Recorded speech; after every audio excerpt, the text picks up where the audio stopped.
Hello everyone, and welcome to my Days of Our Lives Today channel. I hope everyone is having a wonderful day. Before we begin, please hit the subscribe button and give this video a thumbs up. Whitley is confronted by Lani, but is this story really coming to a close? Even though Whitley is still free to cause mayhem, we finally know why she did it. We discovered on Days of Our Lives during the week of 7/17/23 that Marlena treated her, but it was ineffective since the therapist was under the influence of the devil at the time. This development comes squarely into the category of events that can only occur in Salem. Marlena nevertheless succeeded in taking case notes. According to the devil's notes, Whitley's husband and kittens perished from accidental carbon monoxide poisoning, which led to a mental collapse. These narratives of violent behavior caused by mental illness don't appeal to me. You wouldn't know that from watching the soap opera about mental health difficulties, because most persons with these problems are non-violent and more likely to be victims of crimes than offenders. Even yet, Whitley's past gives her more context than portraying her as an irrational stalker fixated on Abe, which hasn't been enough developed to be credible. Any scenario outlining Whitley's motivation has the drawback of not being ready for on-screen. We ought to have noticed signs of Whitley's fixation on Abby months ago, if that's what she's supposed to be doing. Abby might have mentioned a campaign volunteer who seemed off to him, or the fact that this woman keeps showing up wherever he goes even if Whitley wasn't seen on screen. It would feel like a realistic stalking narrative, because Whitley's abduction of him would be the result of months of seemingly unimportant yet odd interactions. Days taped 6 to 8 months in advance. Thus, it was unfortunately too late to lay this foundation, because the writers presumably didn't come up with this idea until lately. Since Whitley's first appearance occurred on the day she abducted Abe, viewers were left wondering who she was and why she was acting in this way. Her run-in with Lani was terrifying. Whitley seems to have forgotten she was neither Paulina nor married to Abe, which would explain her inability to deal with the loss of both her spouse and her dogs. Obviously, talking someone out of a delusion is impossible. Thus, Whitley should have strengthened her conviction that she was Paulina in response to Lani's insistence that she was not. Instead, Lani came close to convincing her before Whitley tranquilized her to end the threat.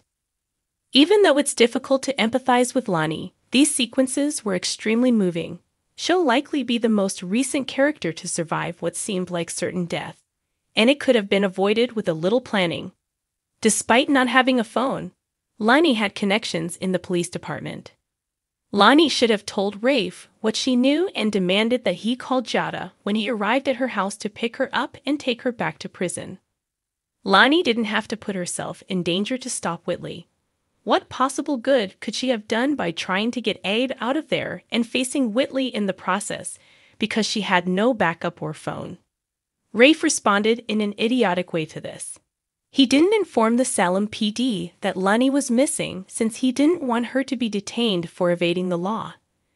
But the Salem Police Department would undoubtedly recognize she hadn't vanished on her own if she had been discovered bound to a chair in Whitley's living room. That would have required acceptance from anyone, including that grumpy U.S. Marshal. Rafe only succeeded in making it more difficult to locate Lani without any justification. Why, therefore, did no one consider tracking her ankle monitor before the U.S. Marshal showed up? At least, Lani's disappearance brought Paulina and Kate together. They'd always been pals, and I adore that. These are two powerful, prosperous, and occasionally immoral individuals who would sacrifice anything for their kids. It makes sense that they would be close friends. Additionally, it prepares Philip to go back to Salem. The character is scheduled to return in August, probably for Victor's funeral, because Kate has had enough time to become used to keeping Philip's existence a secret.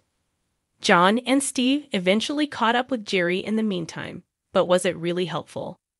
He confessed, but do they have the authority to place him under arrest? Jada was too preoccupied rushing to the docks to look for Lani to hear Steve's call that Abe was alive. How illiterate is Whitley? Does she truly imagine that people will accept that Lani and Abe accidentally perished at the docks in the same place? Let's hope the U.S. Marshal sees through this because he appears to have the intelligence Rafe lacks. Due to Rafe's dismissal, and the fact that he was incompetent to begin with, Polina wasn't mistaken. Perhaps he will remain in Salem to serve as the new commissioner. In any event, it seems like this saga is finally coming to a close. Whitley getting caught right now is the only real outcome. Jerry has repeatedly confessed, Lani has been located, and will likely receive life-saving medical attention. Abby no longer thinks Whitley is Polina, and Jada has a message waiting for her letting the good guys know where Abby is being held. Ideally, Abby will obtain the assistance he needs to recall who he is as quickly as possible so he may reclaim his position as mayor and get rid of this nuisance who only wants to muck around with Polina and Channel. We also require a police chief, preferably someone with relevant experience, as well as additional officers so that Jada is not alone. She will soon be able to concentrate on the Kristen/Brady situation. In the meanwhile, I've generally supported Brady, but pulling a pistol on Kristen was foolish and unwise. Given the jailbreaks, blackmail attempts, and attempted kidnappings that have served as the foundation of Kristen's quest to reclaim custody, she isn't a great candidate to parent Rachel. However, the courts would be within their rights to take Rachel away from the custody of both of her parents following this disaster. Perhaps John and Marlena might be given custody of her while her parents are only allowed brief, monitored visits. That would be good for everyone in this terrible story. Of course, Brady would benefit if he had a capable attorney. Brady refused Jada's demand that he open the drawer containing the gun because she lacked the legal authority or a warrant to do so. Furthermore, it is in no way shown that Brady handled the gun or used it to threaten Kristen just because it was in a drawer.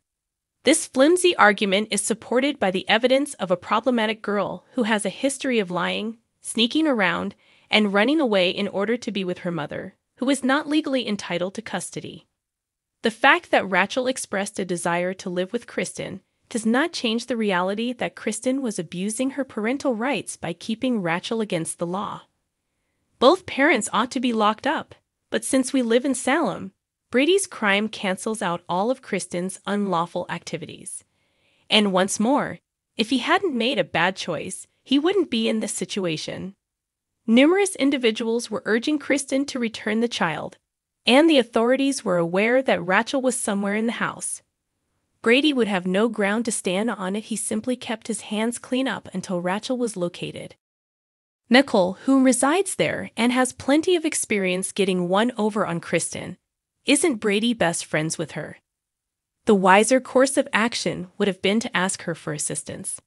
Then, course, that would require giving Nicole a real plot instead than a pregnancy that keeps magically progressing much further than it ought to and numerous off-screen consultations with a high-risk physician. She had several cute scenes with EJ, although I appreciated their mutual support and their plans to raise the child together. They were also going all out to make it hurt even more if the child turned out to be Eric's. That will very likely occur soon. It's only a matter of time before a shocking revelation. What with Sloane also being pregnant, unless she also falsified the pregnancy test. Sarah's pregnancy secret set to be revealed, and EJ and Nicole eager to find out their baby's sex. What will happen if genetic testing is required to determine the baby's sex, and it turns out that EJ isn't the father? What was the purpose of the lie/Trask enterprise, in the meantime? First off, I believe Trask was compelled to drop the accusations since Lee's involvement was not supported by any proof. It didn't make sense for her to be concerned about dating a man who she was simultaneously pursuing legal action against. However, I can suppose she tried to subtly question him about Rolf during their date. Even though her disappointment at Lai storming out looked out of character, that was classic Trask. Could Trask and Lai wind up together in the end? If they don't kill each other, it might work because they are both immoral and ambitious. It would be more engaging than Wendy and Tripp's previously postponed date, during which they conversed about Johnny and Lai. Johnny hung out with Rafe during that snooze fest. Before Rafe invited Johnny to have drinks with him and Jada, they were able to catch up and it was good because he and Rafe had a particular bond. That invitation seemed strange because Johnny wouldn't want to be a third wheel when Rafe and Jada were out. However, as soon as they entered the pub, Rafe and Jada began to discuss Lani's absence in whispers, and Johnny was swiftly paired up with Talia. It appears that Johnny will once again find himself in the middle of a love triangle. If they get along, Channel might have to choose whether to give Talia another shot as a girlfriend or as a boyfriend. Please do not allow us. We didn't need a second installment of this terrible plot. The first one was bad enough. One of the most excellent cast additions in recent years is Carson Boatman.